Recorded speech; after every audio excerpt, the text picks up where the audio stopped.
Hello, welcome back to our EMS Incident Command channel. Hope you are enjoying our videos. Today we will discuss active shooter preparedness for EMS officers, tactical tips and strategies. This is one of the most frightening scenarios for first responders. So let's peel the layers back and talk about it. We will discuss how we should be thinking when responding to an active shooter incident. With the climate of violence that our country is facing, an active shooter incident is a critical component of emergency preparedness. There are many key points that should be reviewed and thought of prior to responding to an active shooter situation. We must take into account that an active shooter situation will be difficult and emotions will be running high. Many layers of first responders will be answering the call. So by the time we arrive, there is sometimes more confusion and chaos. Our job is to be safe, be ready, and listen to what is going on. An active shooter can occur in a mall, sporting event, a bank, a school, a clinic, a church, and anywhere large crowds gather. These are just a few of the many areas that have been attacked in just the last few months. As first responders, we need to be highly vigilant when responding to any call, but especially an active shooter incident. For first responders, preparing your team starts while en route to the scene. Being highly vigilant on the way, talking to your partner upon approach, and making sure that you both are on the same page. This is important, especially when you will be working with other departments. Strategic risk management assessment plays a key role in remembering safety for all responding personnel. We discussed this topic in one of our previous videos. We will add a link at the end of this video. If you are the first ambulance on approach, remember that you should be staging a safe distance away until the scene is secure. Remember to be listening to all necessary radio channels upon approach so that you have up-to-date information. We should be thinking about scene size up as discussed in one of our other videos. Look for the link at the end of this video. If you are the first ambulance, you should be triage. Remember to stay in your vehicle until the scene has been declared safe. Do not make yourself a victim. For first responders, staging is one of our most difficult tasks in this situation. We want to rush in and help the injured, but we must have patience. Safety is key and always first. If you are first, begin triage. Remember to work together and categorize your patients as quickly as possible so that you can acquire the necessary resources. Remember to let your dispatch know what you need so they can begin to dispatch the resources. As the officer, prepare to give a clear and concise report to the incoming chief. Even through all the chaos, we must be calm in the storm.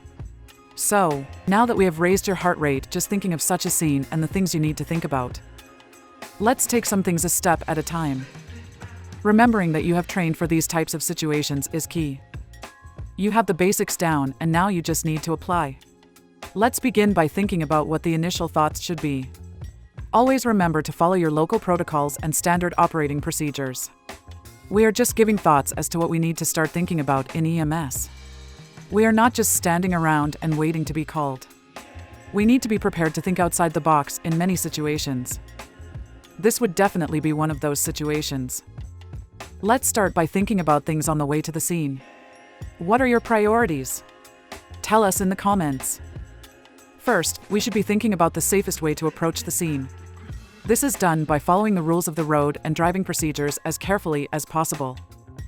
Listening to radio communications about what is happening at the scene. Listening for possible ways to enter and if any staging areas have been set. Is the scene safe?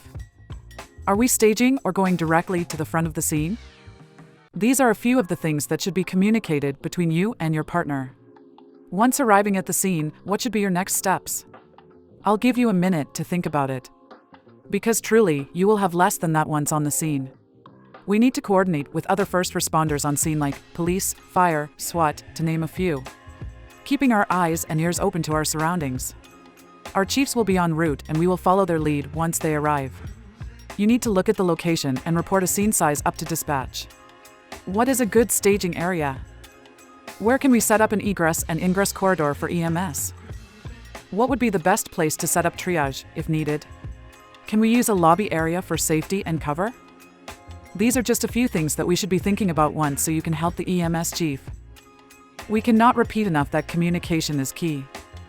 Whether you communicate by radio or face-to-face, you need to always be aware of what is happening around you at the scene and be prepared. Talking to people at the scene who might have any information about the incident is also important. As EMS, We sometimes have the ability to be able to talk to the people around the scene who might be injured and have information to relay to the incident commander. We also need to be prepared. When you arrive, getting your equipment together and preparing to treat and/or transport the injured is how we can help patients. Whether preparing triage tents for multiple patients or just transferring someone yourself, keep attentive to your surroundings so that you don't become a victim. Situations are chaotic and can seem a mess at times, but remembering that you always do your best is key. We can only train for certain situations, but when the time comes, we need to step up. So always remember to train like you are always in the game. After every highly intense incident, we need to remember to try and debrief. Whether it's with your department or just among coworkers at the scene, talking about what happened will help us mentally. This not only helps us learn so we can improve, but also helps us mentally to know that we will be okay. The days of shutting down and pushing down emotions are gone. We need to be able to communicate because someone else can be going through the same emotions, and together we get stronger. We should provide resources and mental health support for survivors as well as all first responders who work the scene. We should not take any situation as just doing your job. We are all human and have emotions. No one should feel as if they are struggling alone. Thank you for watching our channel. We will have other videos coming out on various topics. If you are interested in something or have questions, please leave them in the comments below. Don't forget to subscribe or click like. Thanks for watching our videos and be safe.